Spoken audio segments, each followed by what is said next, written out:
Hello friends, ഇന്ന് അലമാരൊക്കെ ഞാൻ തുണിയൊക്കെ വാരി വലിച്ചിട്ടു. കുറേ ദിവസമായി വിചാരിക്കുന്ന തുണികളൊക്കെ അടക്കി മടക്കി വെക്കണമെന്ന്. ഞാൻ എൻ്റെ മടി കാരണം അങ്ങനെ നീണ്ടു പോയി. അങ്ങനെ എന്നെക്കൂടെ പറ്റണ പോലെയൊക്കെ ഞാൻ മടക്കി വെച്ചിട്ടുണ്ട്.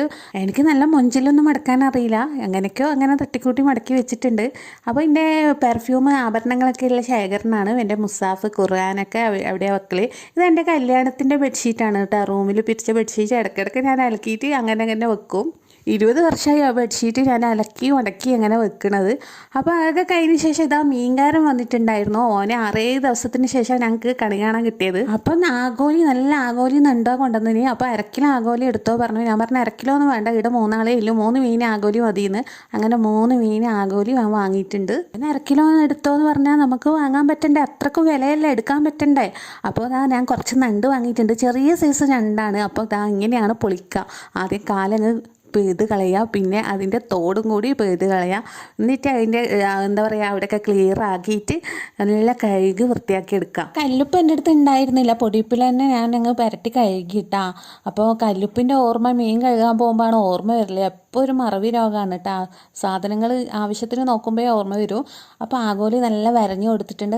ഉപ്പൊക്കെ ചേർത്ത് കൊടുത്തിട്ട് നാരങ്ങ പിഴിഞ്ഞ് മുളക് പൊടി മഞ്ഞൾപ്പൊടി ഇട്ടിട്ട് സ്പൂണോട് മിക്സാക്കാൻ നോക്കിയാണ്. ഞാൻ നണ്ട് മുറിക്കാൻ നോക്കുമ്പോൾ കയ്യിലൊക്കെ മുറിഞ്ഞിട്ടുണ്ടായിരുന്നു. അപ്പോൾ ഇങ്ങനെ സ്പൂണോട് മിക്സാക്കാൻ നോക്കിയിട്ട് പറ്റിയിട്ടില്ല. പിന്നെ കൈ കൊണ്ട് തന്നെ മിക്സാക്കി. ഇപ്പോൾ വെളിച്ചെണ്ണ ഒഴിച്ച് കൊടുത്തിട്ടുണ്ട് നണ്ട് കറി വെക്കാൻ വേണ്ടിയിട്ട്. പിന്നെ ഇഞ്ചി വെളുത്തുള്ളി ചതച്ചത്, പിന്നെ സവാള, പച്ചമുളക്, കറിവേപ്പില ഇതൊക്കെ ചേർത്ത് നന്നായിട്ട് വഴറ്റിയെടുക്കാം. പിന്നെ തക്കാളിയും കൂടി ചേർത്ത് കൊടുക്കുന്നുണ്ട്. പിന്നെ മഞ്ഞൾപ്പൊടി, മുളക് പൊടി, പിന്നെ മല്ലിപ്പൊടി അതൊക്കെ കൂടുതൽ ചേർത്ത് കൊടുക്കണം. ഒരു 3-4 സ്പൂണൊക്കെ ചേർത്ത് കൊടുക്കാം. പിന്നെ കുരുമുളക് പൊടിയാണ്. പിന്നെ ഗരം മസാലപ്പൊടിയും ചേർത്ത് കൊടുത്തിട്ടുണ്ട്. പിന്നെ പുളിവെള്ളം. എന്നിട്ട് വൃത്തിയാക്കിയ നണ്ടെല്ലാം അതിലേക്ക് ഇട്ട് കൊടുക്കാം. എന്നിട്ട് നല്ലപോലെ ഒന്ന് മിക്സ് ആക്കി എടുക്കാം. നണ്ട് കറി ഒരുപാട് സ്റ്റൈലിൽ ഉണ്ടാക്കാറുണ്ട്. ഞാൻ ഈ രീതിയിലാണ് അധികം ഉണ്ടാക്കാറ്. ആവശ്യത്തിന് വെള്ളമൊക്കെ ഒഴിച്ച് കൊടുത്തിട്ട് ഒന്ന് വെട്ടിക്കാൻ വെക്കാം. ഒരു ചെറിയ രീതിയിൽ വെട്ടി വരണം.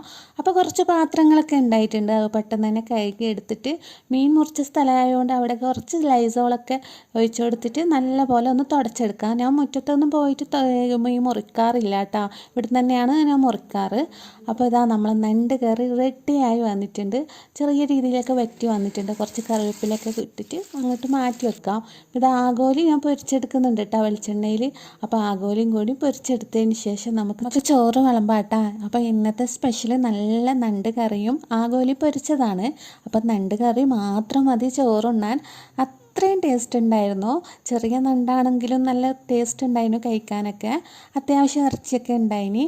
അപ്പോൾ ഇന്നത്തെ ഊണ് ഇതായിരുന്നു. അപ്പോൾ നിങ്ങൾക്ക് ഇഷ്ടപ്പെട്ട ഒന്ന് സപ്പോർട്ട് ചെയ്യുക. അടുത്ത വീഡിയോയിൽ കാണാം.